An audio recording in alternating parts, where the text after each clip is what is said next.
இருக்க கரும்பு தோட்டத்துல இருக்க. நீங்க வரீங்களா? சரி, நீ அங்கேயே இரு. நான் உடனே கிளம்பி வரேன்.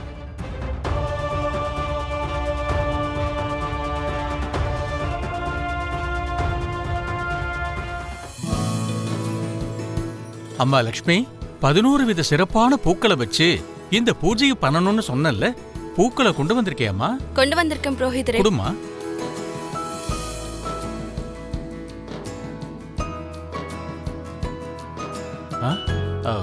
அம்மா லக்ஷ்மி, இதுல 10 விதமான பூக்கள் மட்டும் தான் இருக்குமா? தாமரை பூவை காணுமேமா?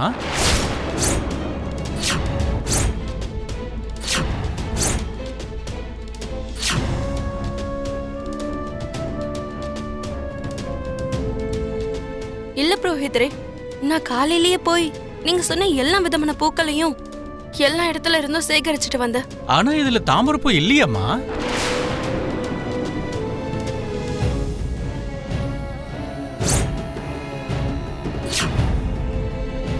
அம்பாளுக்கு ரொம்ப பிடிச்ச பூக்கள்ல அதுவும் ஒரு வித பூ லக்ஷ்மி. அது இல்லாம இந்த பூஜையை நடத்த முடியாது. அப்படி பண்ணாலும் பூஜைக்கான பலன் கிடைக்காது. சரியா போச்சு. சதுப்பு நிலத்துல மூழ்கினவனுக்கு தப்பிக்க சின்ன புல்லு கூட கிடைக்காதுங்கிற மாதிரி இப்ப இந்த பூஜையை முழுசா முடிக்கிறதுக்கு கடுகளவு கூட நேரம் இல்லைன்னு சொல்லுங்க. லக்ஷ்மி எல்லா பொறுப்பையும் ஏத்துப்பா, எல்லாத்தையும் கவனமா பாத்துப்பான்னு இவ்ளோ பெரிய பொறுப்ப நீங்க லக்ஷ்மிக்கு ஒப்படைச்சிங்கல்ல ஆண்டி. புரோகிதர் சொன்ன மாதிரி இந்த பூஜை முழுமையடையாம பாதிலேயே விட்டா அது குடும்பத்துக்கு அபசகுணம் ஆயிடும்ல ஆண்டி.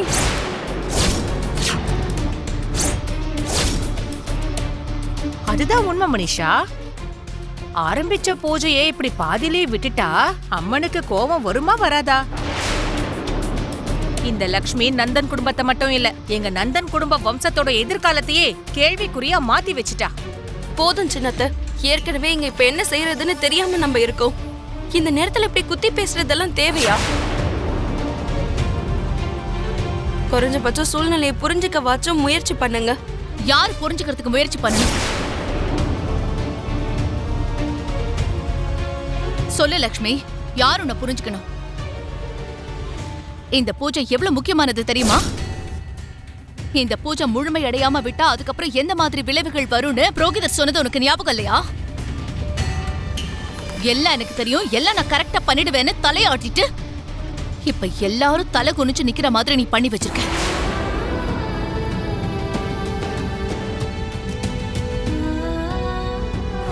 அது எவ்வளவு நேரமானாலும் நான் போய் அந்த பூக்களை நல்ல நேரம் முடியறதுக்குள்ள எடுத்துட்டு வரேன்.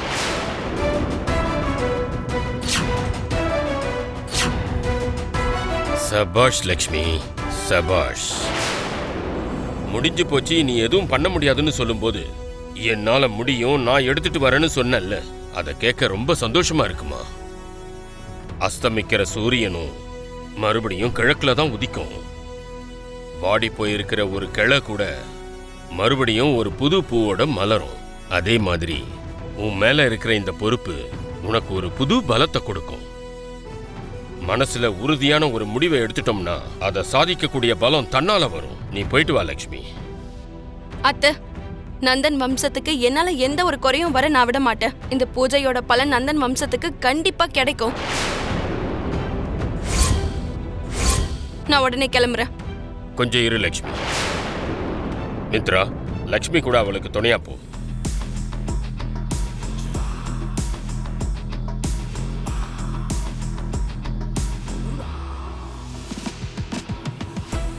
என்னடா நீ யோசிச்சுக்கிட்டு இருக்க? போன்றல்ல. சரிங்க தாத்தா. போயிட்டு வாமா.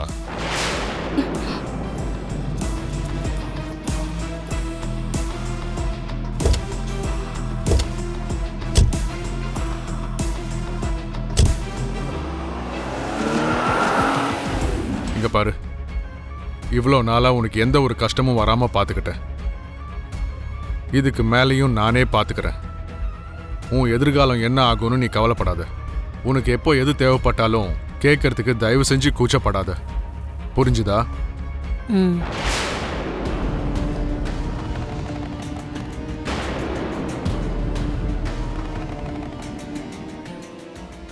என்னங்க இன்னும் கொஞ்சம் ஸ்பீடா போறீங்களா? எப்படியாச்சும் நல்ல நேரம் முடியறதுக்குள்ள நம்ம பூவை எடுத்துக்கிட்டு போகணும். Lakshmi, you don't worry. நம்ம எப்படியாவது டைமுக்கு அந்த குளத்துக்கிட்ட போய் பூவை எடுத்துக்கிட்டு ஆன் டைமுக்கு போயிடலாம். நீ ஒன்றும் கவலைப்படாத, சரியா?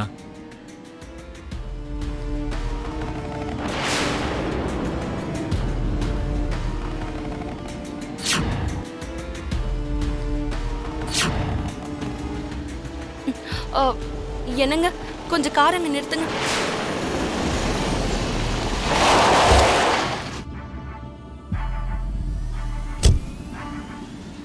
என்னங்க இங்க சீத்தம்மா குளங்கிறது எங்க இருக்கு? இடது பக்கம் போகணுமா? 5 கிலோமீட்டர் போனீங்கன்னா அங்க கும்மிடி புண்டின்னு ஒரு சின்ன கிராமம் வரும். அங்கேருந்து வலது பக்கம் திரும்புங்க. அங்கேருந்து இன்னும் 10 கிலோமீட்டர் போகணும். அங்கதான் இருக்கு நீங்க சொல்ற சீத்தம்மா குளம்.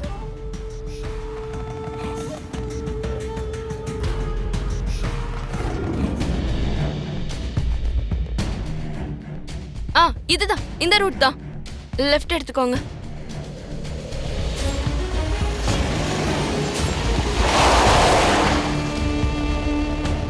இங்க இருந்து ரூட்டே இல்லையா லக்ஷ்மி? இங்க இருந்து நம்ம நடந்து தான் போகணும்னு நினைக்கிறேன். சரி வா. என்னங்க போற வழியெல்லாம் கல்லும் முள்ளா இருக்கும். உங்களுக்கு ரொம்ப கஷ்டமா இருக்கும். நீங்க இங்கே இருங்க, நான் போய் எடுத்துட்டு வந்துடுறேன். லக்ஷ்மி, உன்னை மட்டும் நான் எப்படி தனியா அனுப்புறது? நானும் கூட வரேன், வா.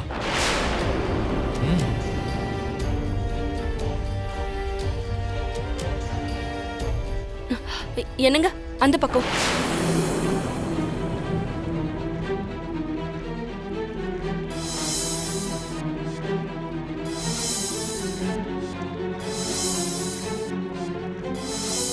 ஏய் பாத்து.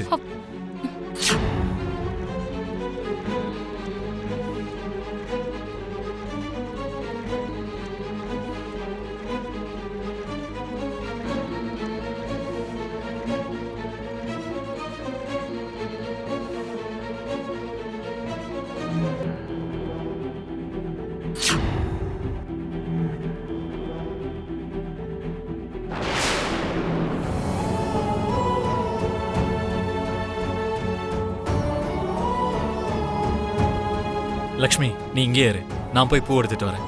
என்னங்க ஒரு நிமிஷம். புரோஹிதர் சொன்ன விஷயத்த நீங்க மறந்துட்டீங்களா? இந்த பூஜைக்கு சம்பந்தப்பட்ட எல்லா காரியங்களும் என் கையால தான் நடக்கணும்.